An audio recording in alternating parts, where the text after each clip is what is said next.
Welcome to TriTech University. My name is Bill Steppen, and today we are going to take a look at how we can reconcile purchase orders with accounts payable invoices. We're going to be building off of what we've been covering the past couple of live streams, going all the way back to our purchase order process from, I believe, last month. And then we're going to use that to build on what we've talked about so far this month with general ledger and accounts payable, so that we can kind of complete this information connection so you can at any time see what items you had purchased on what invoices. On the right-hand side of your screen, you have a link to the chat box. Feel free to go ahead and click into that and then use the login down below to put in your nickname. You can either log in with a Facebook profile or a Twitter handle, or you can just click the nickname button, punch in your name, and that way we're not collecting anything. We're not collecting anything even if you log in with Facebook or Twitter. Just a way to easily identify yourself. So feel free to log in and say hi. And if you've got any questions, that's going to be how you will ask them for me, to use that chat box. So I will be keeping an eye on that as we go along. But let's go ahead and switch over to my demo screen here.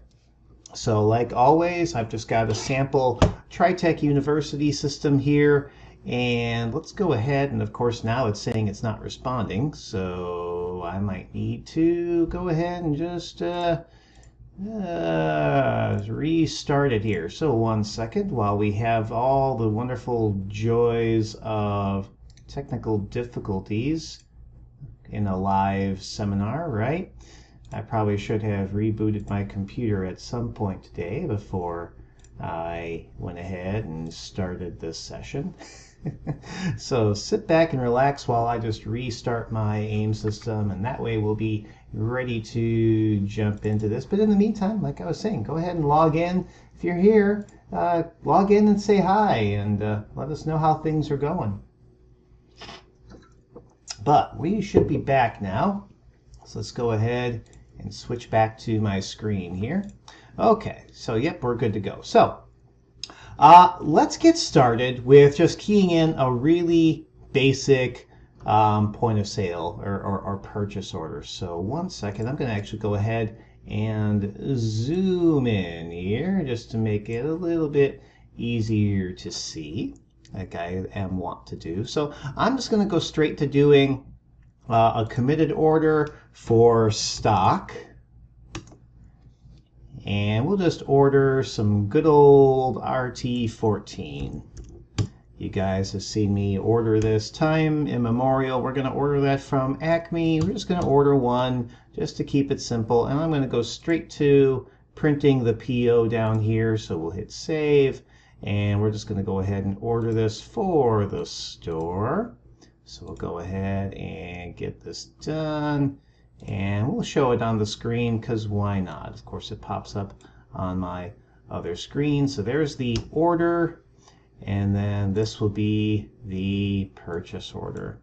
There she be in all her glory. Okay, so let's go ahead and receive that now. So this is old hat. If you've been watching my my live streams, if you've been checking out my recorded videos, this is nothing new. We've done this over and over again. Let's go ahead and we will just simply straight up receive this item. We're not going to do anything special. We're just going to tag it as received.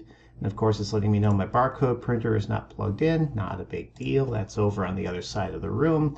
So now that item has been received. What we're going to do now is we're going to build on what we looked at last week with keying in AP invoices, accounts payable invoices.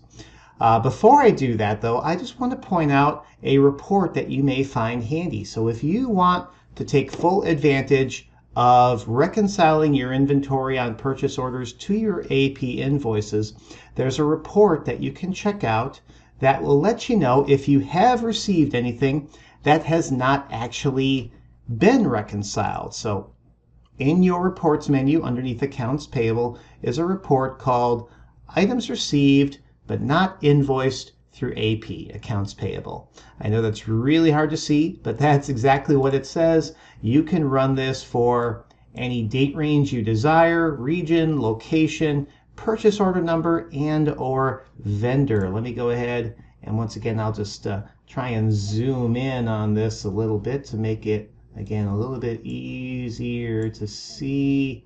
See if I can do this. And I don't know if that's helpful or not. But again, I'm just going to do this for today through today. Tab T tab, or T tab T. Let's go ahead and run that report, and we'll just print it to the screen. So there we go. We can see that here is my RT14 that I received. It was received purchase order 1003. Here's the description. Here's the received date.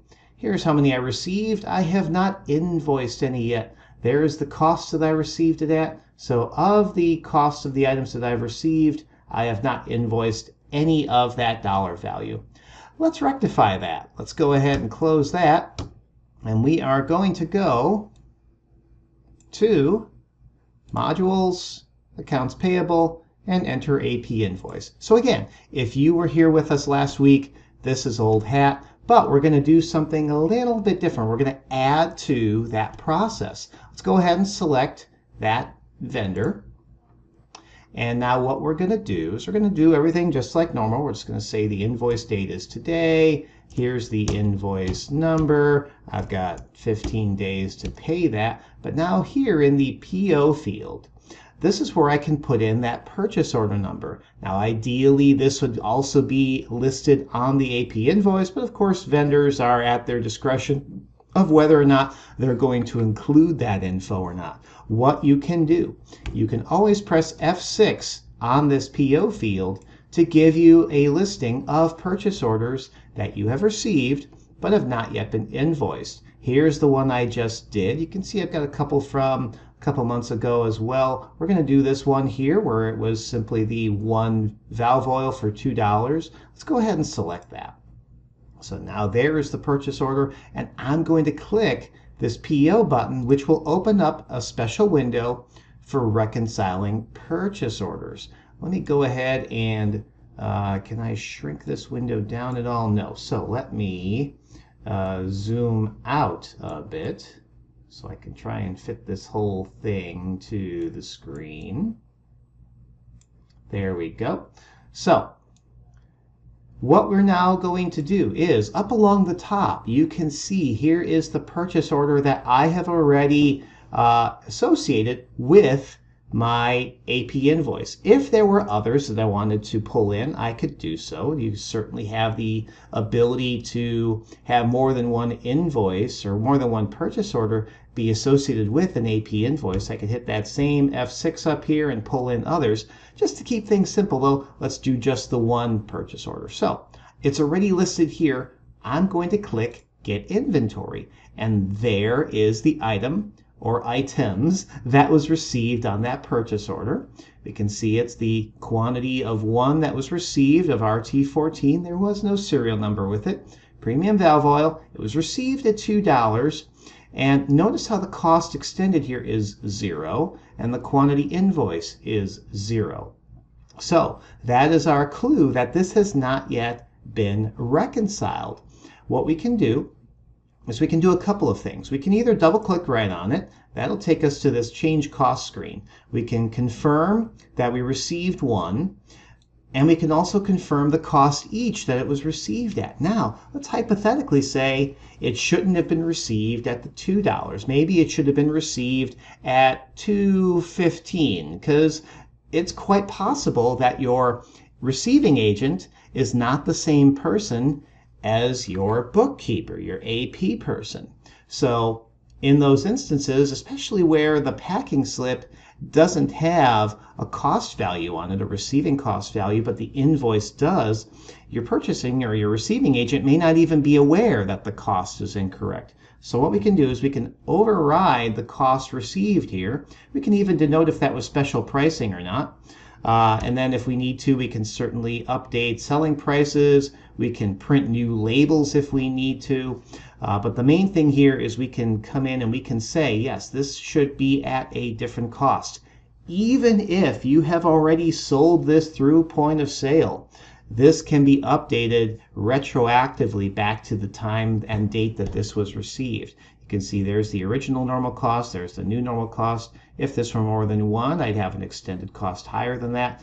And if you need to, you can make an adjustment here of the actual cost. So if we're talking about fractions of a penny, where let's say you received 50 of something and it came out to a few cents off here on the extended cost here versus on the invoice, you can make an adjustment here to be what the actual cost should actually be. So keep that in mind, that you can make that adjustment. That would be for the total cost of the invoice.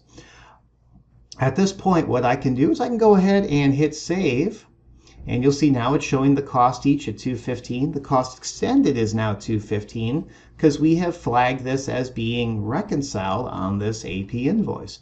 Now, you don't necessarily have to do that one by one by one. You can right click and you can just say tag all, and that will essentially go through and it will go down the list and just basically mark them all as invoiced to match the receiving quantity. And you can take a look at the cost, and if it's not reflective of what's on the actual paper or electronic invoice from the vendor, you can then go and double click on those and make adjustments. There are also some other functions here, such as changing all costs as a percentage of retail, changing cost and weighted cost by percentages, reducing costs to percentages. So you've got a lot of functions here to manipulate the cost if necessary.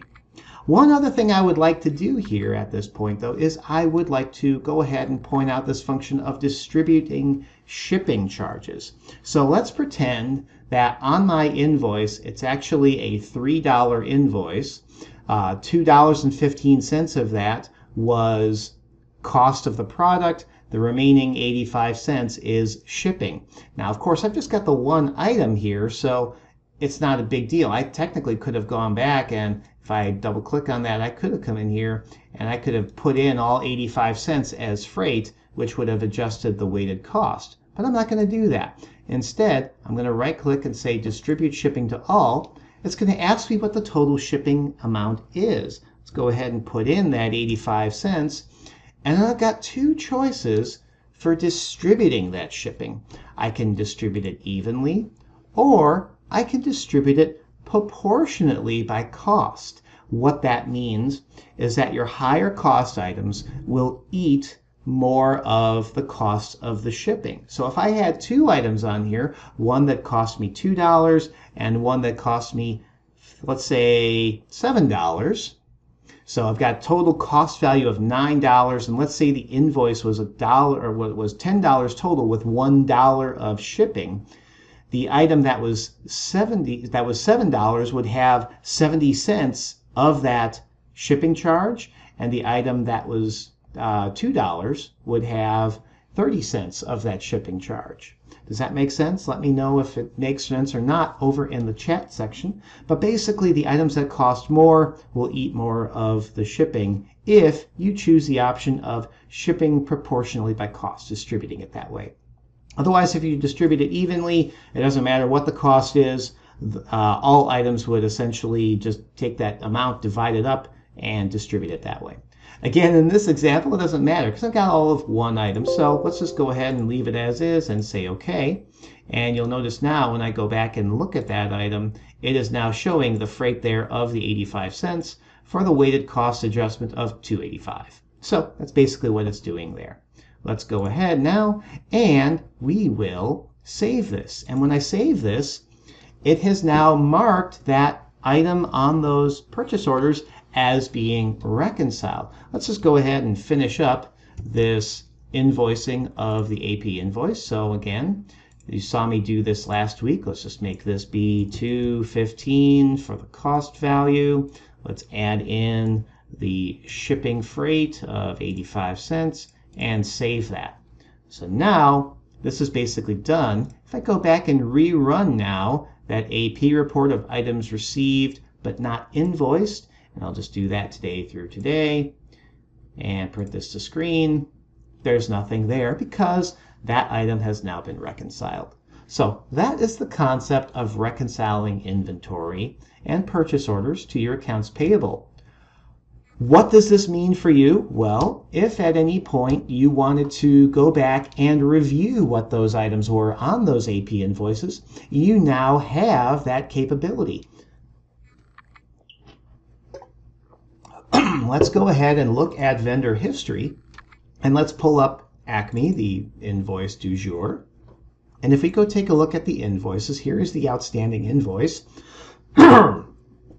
Sorry, I got a frog in my throat. Here is the invoice that we just keyed in. It has not yet been paid, so it's still showing here as invoices with the balance. But if I go ahead and right click on it, now I can go in and I can view that inventory, and I can see here was the item or items that was on that invoice. So there's the SKU of RT14, the description. If this was serialized, of course, the serial number would be there. There's the date that it was received, the PO that it came in on, the cost that it was received, and of course the total cost, which is just the cost multiplied by the quantity.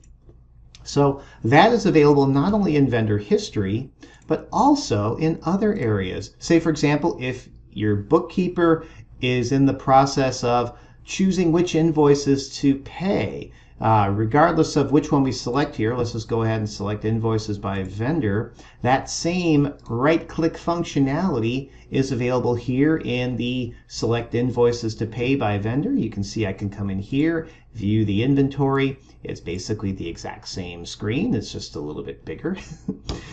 So that's available there. It's also available in the check disbursements area for accounts payable. So if I come in here, there's the invoice, and again, there's view inventory right there. So if at any point you are trying to make a determination of what invoices to pay, not just by when they're due, but basically what was on those invoices, you have that capability now because you connected the dots of the purchase order and the items that were on that purchase order to the accounts payable invoice. And that is the data loop that we're trying to accomplish, not only here with the AP and PO modules, but throughout all aspects of AIM. This is your all-in-one retail solution. And bear in mind, because I've gotten this question, why doesn't this just happen automatically? Well, you can buy these modules separately. If you don't have a need for an all-out PO module, you don't have to purchase that module. If you're doing your accounts payable using some other function, whether it's manually or through a different program because of whatever reason, we don't hold you to buying these modules and having to use all of these moving parts. You can just choose to use some or all of these different parts at your discretion. So that is the functionality of reconciling purchase orders to AP. And we've got all kinds of time here. If anyone has any questions, I'd be more than happy to answer those. If you've got any other questions regarding purchase orders or accounts payable functions, definitely let me know. I will let you know that in the upcoming weeks, starting in August 10th, we're going to be starting up a special four live stream month for the month of August. We're going to be doing a lot with the long-term contracts module. So we're going to be taking a look at setup of contract defaults, and then going through and how to do new contracts, take payments, set up auto pays, look at things like exchanges and delinquencies and returns and write-offs and all kinds of different things regarding long-term contracts. And if you have any suggestions for upcoming webinars that you would like to see, webinars or again live streams, I should be calling them live streams because that's what they are.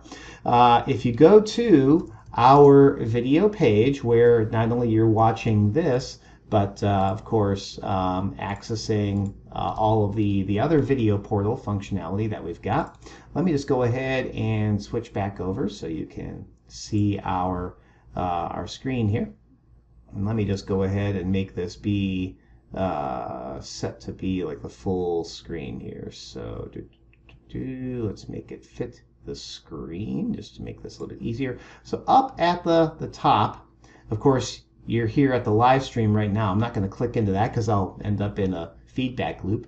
But you can click to the poll. And here on the poll, this is where you can add ideas for webinars or live streams that you would like to see me do. We've got a couple people already adding some in here, such as how to go through some of the Active E procedures for online sales, or another one here of what to do when things don't go as planned. I did a webinar on that a long time ago on what I called the human element, how to go in and rectify mistakes and mishaps and things of that nature. So those are definitely some great ideas, and I will be incorporating those.